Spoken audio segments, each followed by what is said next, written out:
Merci Jocelyne, bonjour tous les auditeurs. Aujourd'hui, je vais vous parler de la première radio pirate belge qui a débuté ses émissions le 13 octobre 1962. C'était Radio Antwerp Eulenspiegel.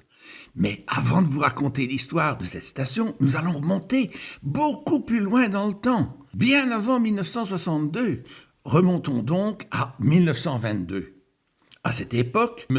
De Caluet, un radioamateur anversois, installe une antenne au clocher de l'église d'Anvers. Outre ses émissions de radioamateur sous l'indicatif ON4D, il diffuse de la musique sous le nom de Radio Kerke. C'est lui qui financera cette radio de 1924 à 1935. En 1935, il est ruiné et annonce la fin des émissions. C'est alors qu'une vaste chaîne se met en place et que l'on crée le Club des Amis d'ON4ED. Cette association regroupera jusqu'à 20 000 cotisants. À l'arrivée des Allemands en 1940, De Caluet détruit l'émetteur afin qu'il ne puisse pas être utilisé par l'envahisseur. À la fin de la guerre, le gouvernement belge a interdit les postes privés. Était-ce la fin de l'aventure pour M. De Caluet ? Non, car il ne désarme pas. Dès la fin de la guerre, il avait déjà acheté un nouvel émetteur, il avait même repris les émissions, comme d'autres stations. Hélas, De Caluet n'était pas dans les grâces du pouvoir de l'époque, et son émetteur a très vite été saisi. De Caluet mène ensuite une vie tranquille jusqu'à ce qu'il entende parler à la fin des années 50 des radios pirates danoises et suédoises. Et oui, ça lui a donné envie de refaire de la radio. Il voulait revenir sur les ondes comme en 1922. Devinez quel âge il avait ? 73 ans. À 73 ans, il décide de racheter un navire. On dit que c'est un ancien navire de la marine française.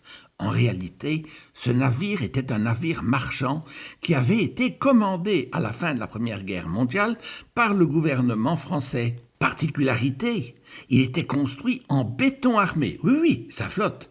À cette époque, vers 1922, on manquait d'acier et de bois de bonne qualité.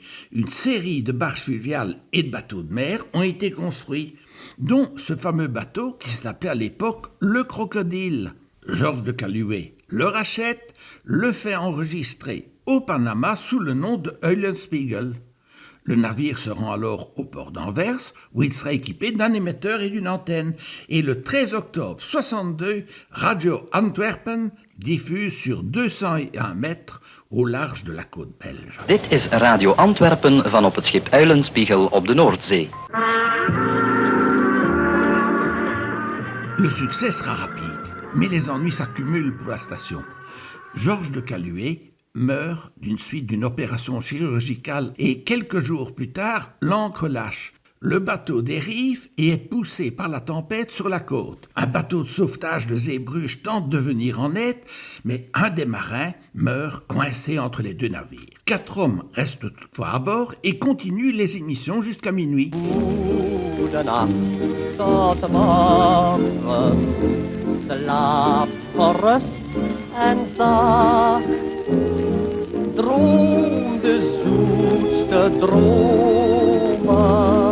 Ik wens u goedenacht.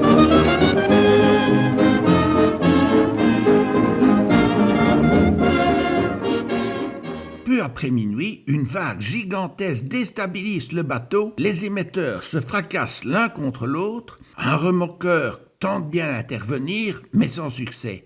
Le navire finit par s'échouer au nord du Zwin, sur la plage de Katzand aux Pays-Bas.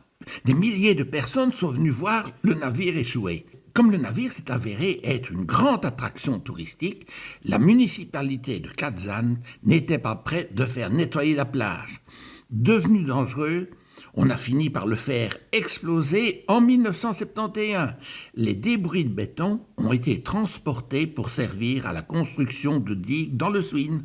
Seule la quille est restée en place, mais en 1993, la quille a été recouverte de pierre et de bitume par mesure de sécurité. Et voilà tout ce qu'il y avait à en dire. Merci Jocelyne, au revoir à tous, à la semaine prochaine.